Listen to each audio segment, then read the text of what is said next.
The stress has definitely been, it's been going up a little bit. You can't really execute high stress for long periods of time.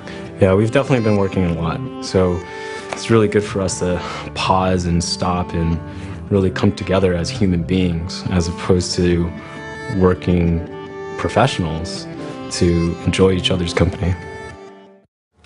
Vungle raised an amazing round from big name investors, and we wanted to tell the world about it, and we wanted to get our name out there. It was pretty difficult with the website we had and the image we had to go out and tell developers we're credible, and we wanted to change that. And we thought the way to do that is to tell the world that Vungle has raised funding and give a bit of a hint about what we're doing in preparation for our beta launch.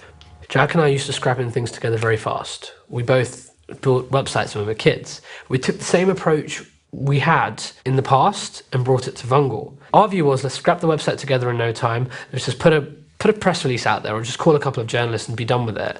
And Marta's view, who's more experienced, was, no, you guys need to plan. You guys need to have positioning, and you guys need to make sure that everyone is on the same page. We're live.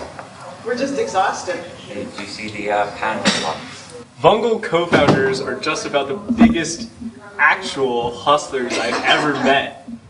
How many emails are you getting like every minute? Like, loads. Yeah, me too. It's going nuts.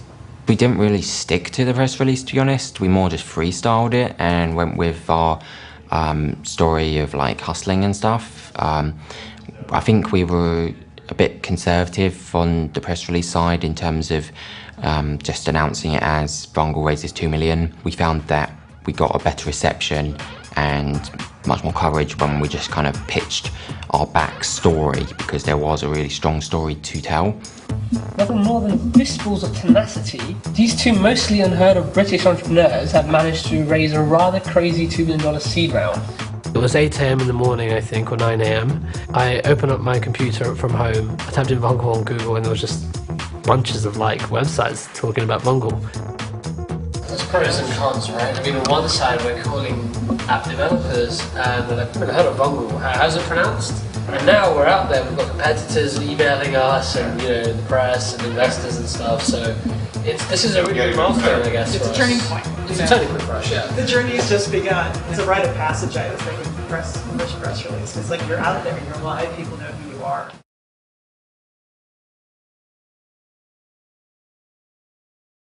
We didn't really manage the process very well, okay?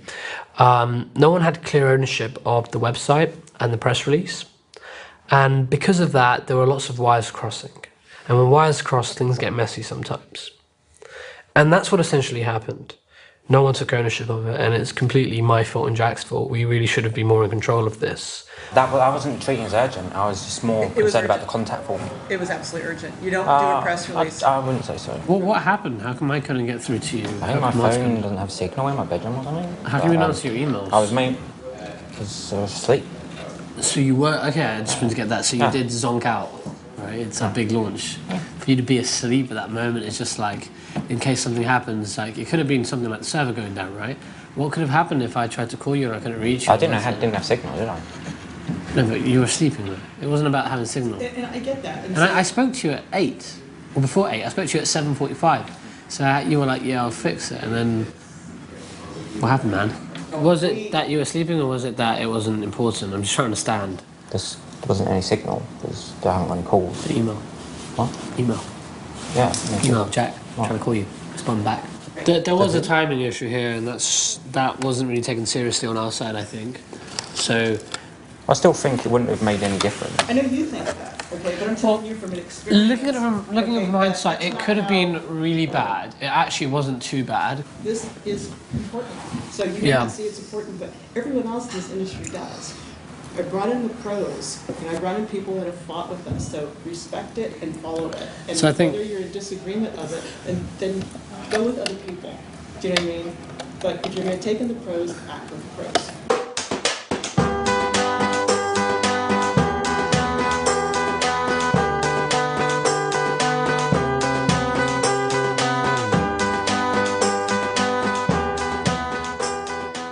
we really believe we want to do something big, and that's how we've got here. We've just been persistent.